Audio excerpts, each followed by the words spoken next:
this day God gives me strength, a high heaven, sun and moon shining, flame in my heart. Welcome to our special web episode of Beacons of Light.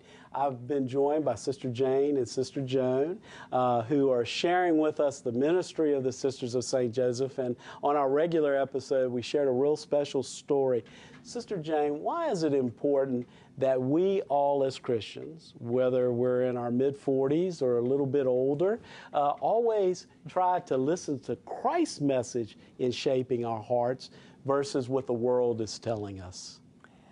You know, Jesus never said, believe in me. Never. It was always, follow me.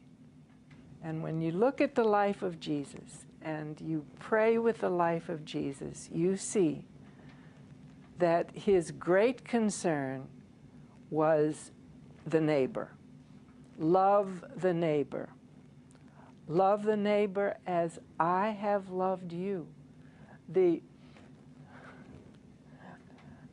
criteria that Jesus gives for our care of the neighbor is himself, nothing else. How did Jesus treat the neighbors? That's how we are supposed to do it. What that means is, in my estimation, is simply look at Jesus and do what he does. Not look at the world, not figure out what do other people think about this?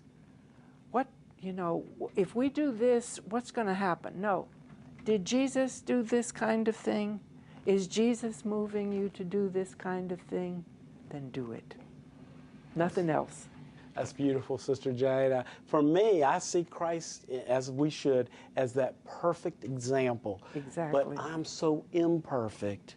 Sister Joan, what would your message be out to the audience of individuals like myself who are very imperfect, but we're trying to pursue that perfection in Christ, what Sister Jane just described, and trying to visit our dear neighbor in need? What would your message be to how are we to kind of deal with that imperfection, and how are we supposed to embrace Christ's perfection?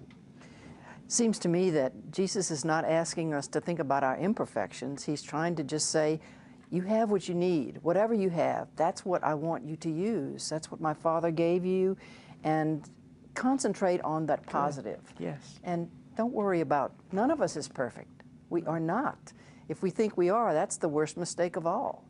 So at this point, do what you can do with what you have, and it'll work. I assure you that that's what the Spirit takes care of. You make your effort, and we'll take it from there.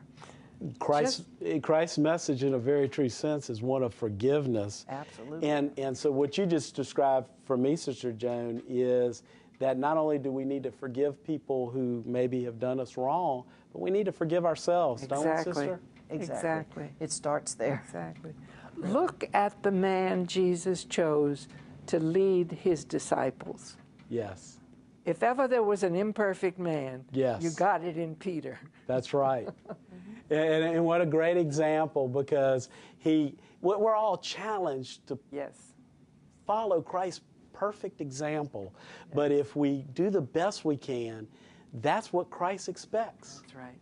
That's right. That's all that Christ expects. The hardest thing for me, and I'm sure a lot of people would say this, is that forgiveness of oneself. Exactly. And is that something either one of y'all struggle with at all? Or I know for me, it's probably number one on the list. Yeah. Because when you look at Christ, you see the love, and you see so much perfection, and then I look in the mirror, and it's like, not very much perfection there, you know. The trick is, quit looking in the mirror. And there you go. That's great advice. Quit. Well, look at Jesus. I've got to end the show on that today because, hey, great advice. With a face like this, you need to stop looking in the mirror. We hope y'all enjoyed today's show. I really want to thank Sister Joan and Sister Jane for sharing with us the wonderful mission and ministry of the Sisters of St. Joseph and talking about how we as the laity will collaborate and build God's kingdom right here, right today. thank you so much for tuning in. We hope you enjoyed today's show, and we'll see you again next week on Beacons of Light.